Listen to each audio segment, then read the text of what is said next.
Hi students, இன்று MA6604 Gas Dynamics and Jet Propulsion.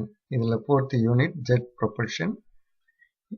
இதில் 4th யூனிட்ல 10வது மாடியூல் 4.10 4.10 ஒரு கொஸ்டினாக கேட்டிருக்கேன். What are the main parts of Ramjet engine? Ramjet engineல இருக்கிற மெயின் பார்ட்ஸை மட்டும் நம்ம லிஸ்ட் பண்ணணும். இப்படி சின்ன இதாக்கி 2 மார்க் கொஸ்டின் கேட்டாங்கன்னா ஒரு சின்ன டயக்ராமும் நீங்கள் வரைஞ்சி அதில் இருக்க பார்ட்ஸை குறிங்க. ஏன்னா இதில் ரொம்ப மினிமமாக தான் பார்ட்ஸ் இருக்குது. நம்ம ஓவரால் மெயின் பார்ட்ஸ் மட்டும்தான் சொல்லியிருக்கிறோம். அப்போ 4 பார்ட்டு தான் இருக்குது. அப்போ 4 பார்ட்டுக்கு அவங்க 2 மார்க் கொடுப்பாங்களா? இந்த இதை ஏதாவது ஒரு சின்ன டயக்ராமை வரைஞ்சி இதில் இன்லெட்டு, இது supersonic diffuser, subsonic diffuser.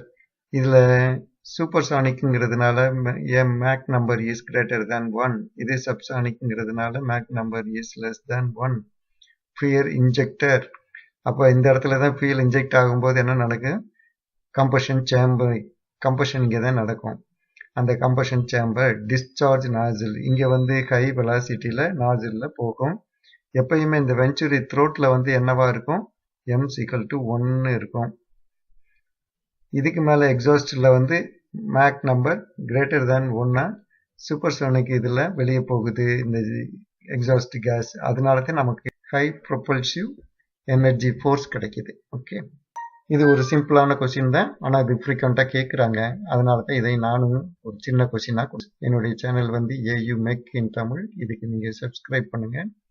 Subscribe பண்ணி வரிசையாக என்னுடைய மாடியூலில் எதுவும் விடுதலை இல்லாமல் படிச்சிங்கன்னா உங்களுக்கு சிலபஸ் முழுவதும் கவர் ஆயிரும். ஏன்னா நான் அண்ணா யூனிவர்சிட்டியில் கொடுத்துருக்குறேன். வருஷப்படி தான் உங்களுக்கு இந்த மாடியூல்ஸ்லாம் போட்டுக்கிட்டே வர்றேன். அதனால உங்களுக்கு சிலபஸ் முழுவதுமே முதல்ல இருந்து கடைசி வரல இருக்கிறது கவர் ஆயிரும். அதனால் நீங்கள் கான்ஃபிடென்ட்டாக உங்களுடைய எக்ஸாமை அட்டன் பண்ணி நல்ல மார்க் ஸ்கோர் பண்ணலாம். Okay, see you students. Thank you.